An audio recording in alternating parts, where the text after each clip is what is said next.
Tonight, DeKalb is cashing in on video gambling profits. A recovery house in Sycamore is bringing new options to people with addictions. Plus, a warning. If you're a smoker, don't just throw your butts anywhere. NTC News Tonight starts right now.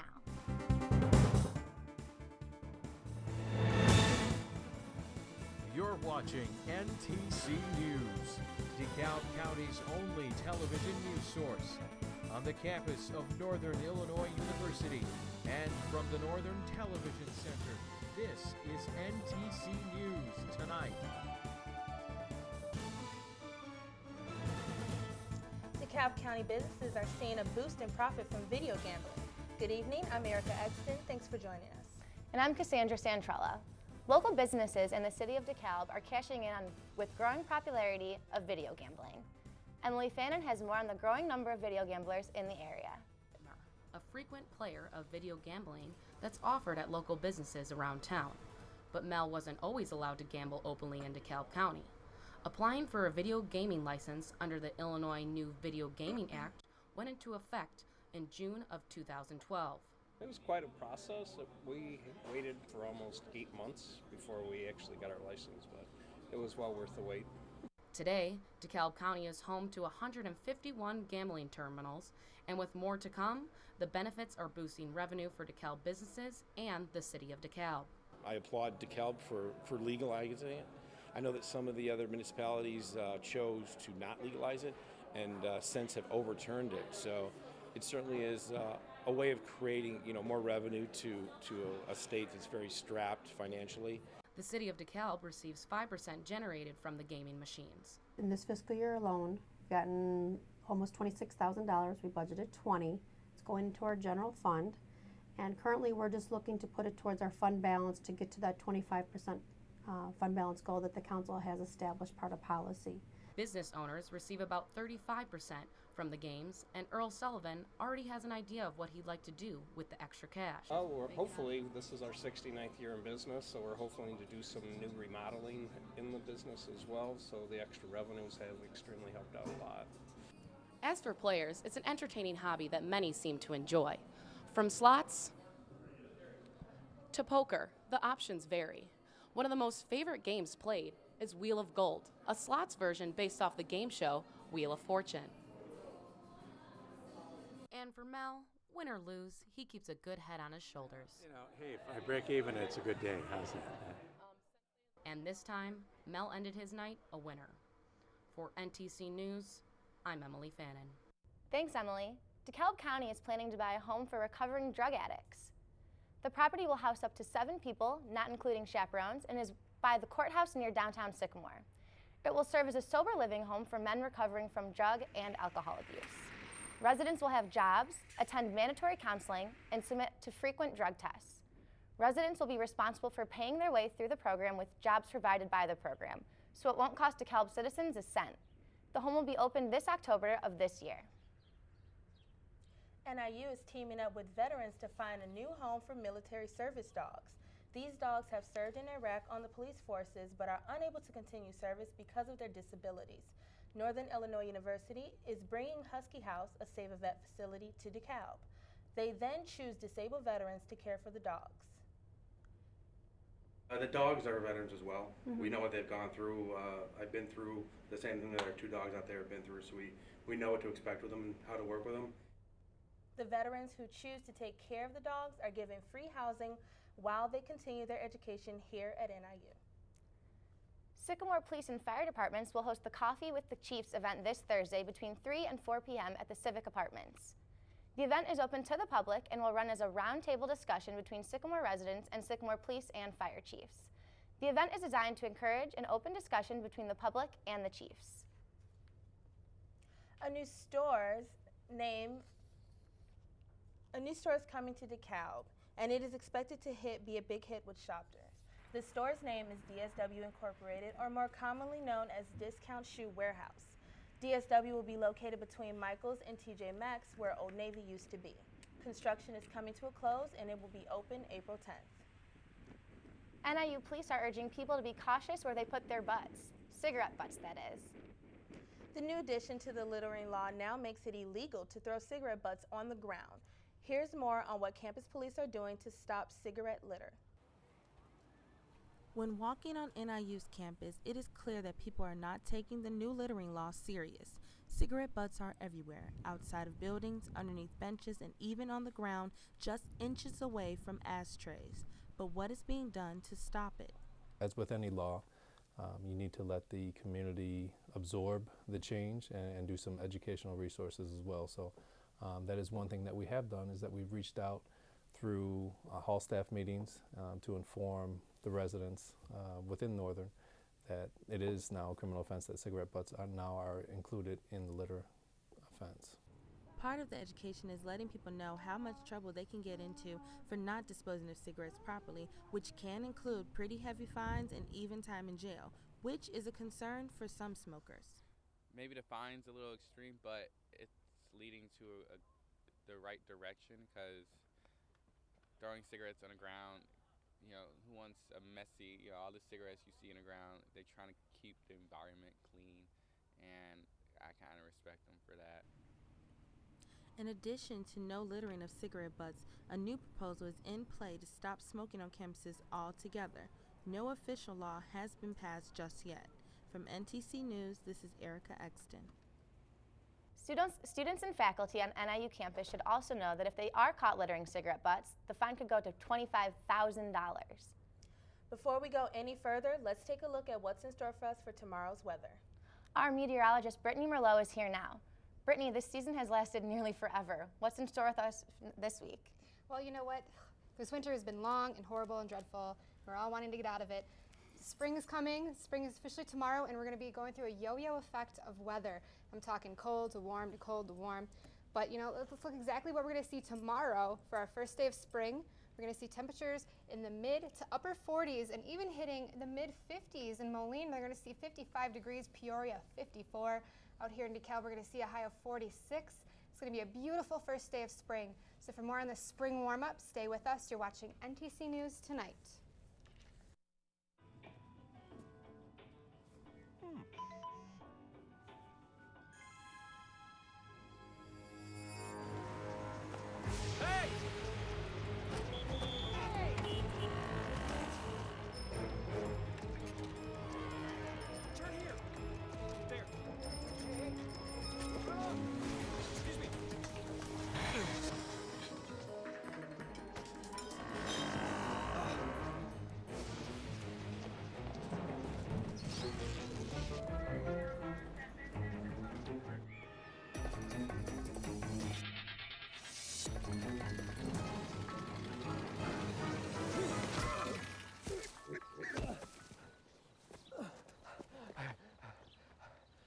So, same time next week?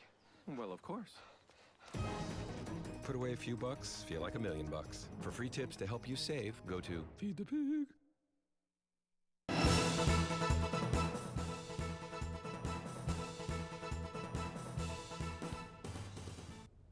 Welcome back, everybody. I'm Brittany Merloeu here with your weather. Now, today we saw clouds, rain, a little bit of snow possibly later tonight.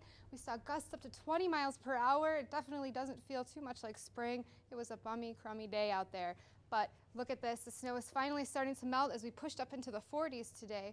I'm sorry, the upper 30s today, almost 40s. We saw the snow starting to melt. The snow is going away. We saw the lagoon is actually starting to melt as well. We see a thin layer of ice, which is going to cause, unfortunately, localized flooding. Now what's going to happen is the snow is going to melt. We're going to see some flooding along the rivers, especially as that starts to melt. Well, this will be for the next few days as our temperatures are going to be pushing up into warmer weather.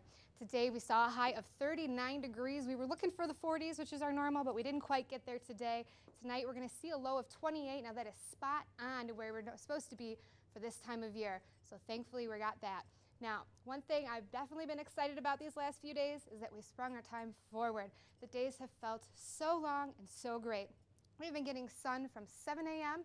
all the way to 7:06 p.m. That is 12 hours of pure sunlight, and that's definitely put me in a better mood, and I hope it has for you all as well.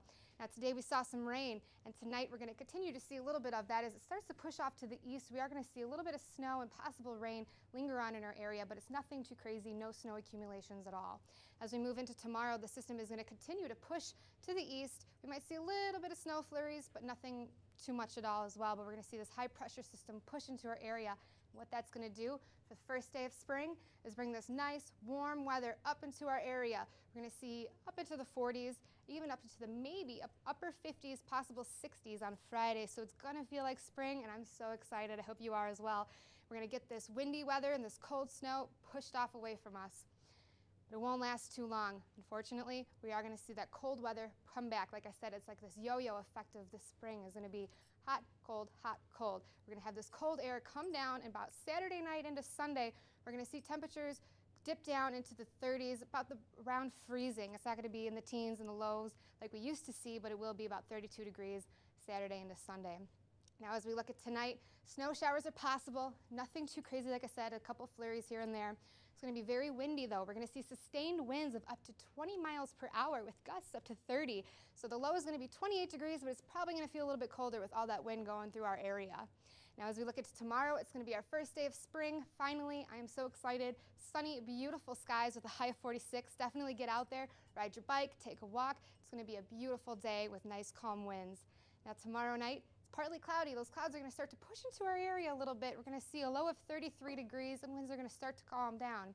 And as we move into this week, like I said, first day of spring, everyone's excited. High of 46 degrees, and it's going to continue to warm up into Friday. We're going to see a high of 58, which is absolutely amazing, but there is a chance for a little bit of showers before 1 p.m., sunny later on. As we move into Saturday, into the weekend, the temperatures are going to start to dip as that cold area pushes in. It'll hit Saturday night, and into Sunday, we're going to see low around a high of 32 with a low of 18 degrees. As we push into Monday, we have a slight chance for some snow showers. As you see, I only put a few on there. But as we move into Monday night, we do have a chance for a little bit more snow. Now that's it for weather. Let's send it back to the desk. Some concealed carry licenses aren't being issued. And the Republicans picked some heavyweights for the fall election. These are today's state lines. State Senator and dairy magnate Jim Oberweis says he's ready to face Democrat U.S. Senator Dick Durbin. Republicans picked Oberweis in yesterday's primary. He's from the family that owned the chain of ice cream shops. Republicans have a nominee for governor. Bruce Rauner won the primary with 40% of the vote. He claims Governor Pat Quinn has chased employers out of Illinois, raised taxes, and driven up unemployment. Quinn easily won the Democratic primary. About 100 people who have gotten concealed carry training from instructors in southwestern Illinois won't get a license to carry guns. State police say the training didn't follow state law and that 2 instructors were improperly certifying students. Health officials in Champaign are pushing the idea of smoke-free apartments to cut down on the risks from secondhand smoke. They say at least 20 rental companies in the area already banned smoking on their properties and hope other landlords will do the same. And those are today's state lines. A family struggles for answers in Malaysia. And General Motors is recalling 1 million more cars. Here's what's happening in today's World Watch. In Malaysia, emotions overwhelming when a mother and other family members of a passenger on a missing Flight 370 walked into a press briefing room. The woman started screaming and crying for word on the fate of her son. Government handlers pushed the family out of the room as journalists crowded around. The Washington Post says the NSA has a system allowing it to record 100% of an unnamed foreign country's phone calls and listen back to them for up to a month. The program has apparently been in operation for several years. Federal authorities have been called in to investigate a deadly news helicopter crash near the Seattle Space Needle. The 2 people on board were killed. The copter crashed into a car, critically injuring the 37-year-old man inside. And that's today's World Watch. General Motors is reissuing 3 new recalls. About 1.5 million vehicles are affected. The biggest recall involves popular crossover SUV models because of a problem that could result in the side airbags not deploying. The other recalls are for 2013 and 2014 Cadillac XTSs, Chevy Impress, and GMC Savannah full-size vans. And that's today's World Watch.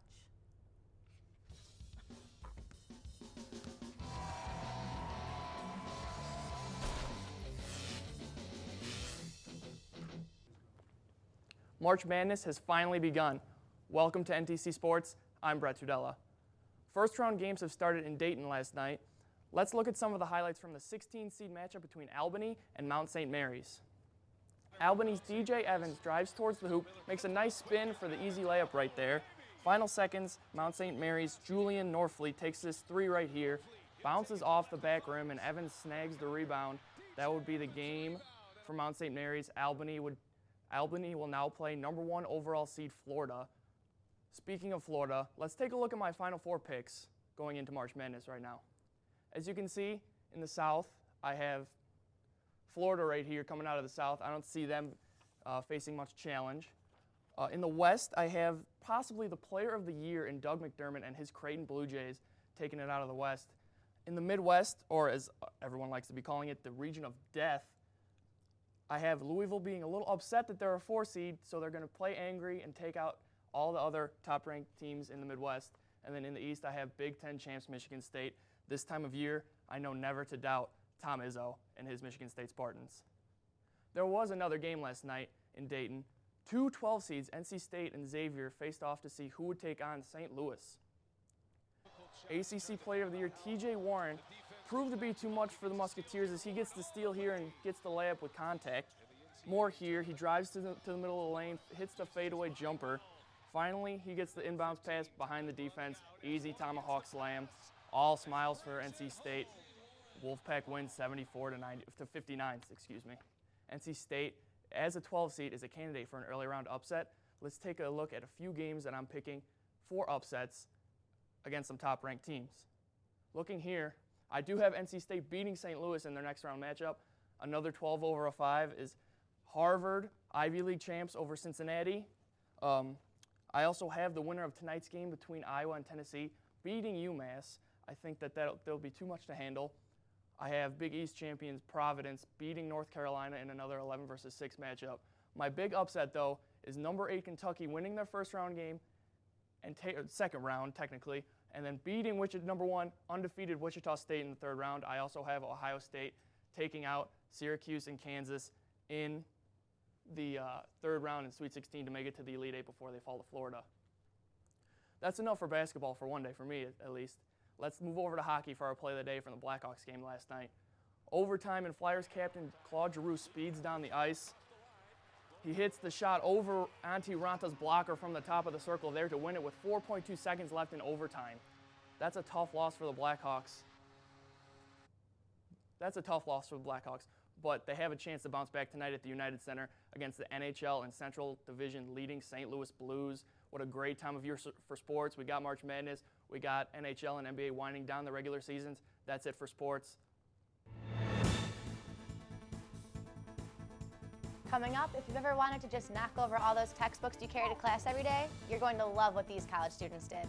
We'll explain. So, I got this new family, and I don't know what it is about this one, but she can't seem to put down that toy all day long. Tap, tap, tap, tap. Oh, and she even talks to it. She talks to that more than she talks to him. What's up, bro? Nice shirt. Who's she talking to? Her mom? She talks to her mom a lot. Even if you've never played dominoes, chances are you've played with them. You know, setting them up on their edges and knocking them over. Well, imagine if they were all full-size textbooks. That's what a group of college students used to break a Guinness World Record. School of Economics in Poland now hold the record for the largest domino chain. 4,998 books were toppled as the college students took down the previous record of 4,845 books. When papers and exams start to pile up, wouldn't you love to be able to domino all your books away? It truly would be a college student's dream. NTC News Tonight is produced and directed by students here at Northern Illinois University. We want to thank you all for being with us. Enjoy the rest of your evening. We'll be back the same time tomorrow. Thanks for watching.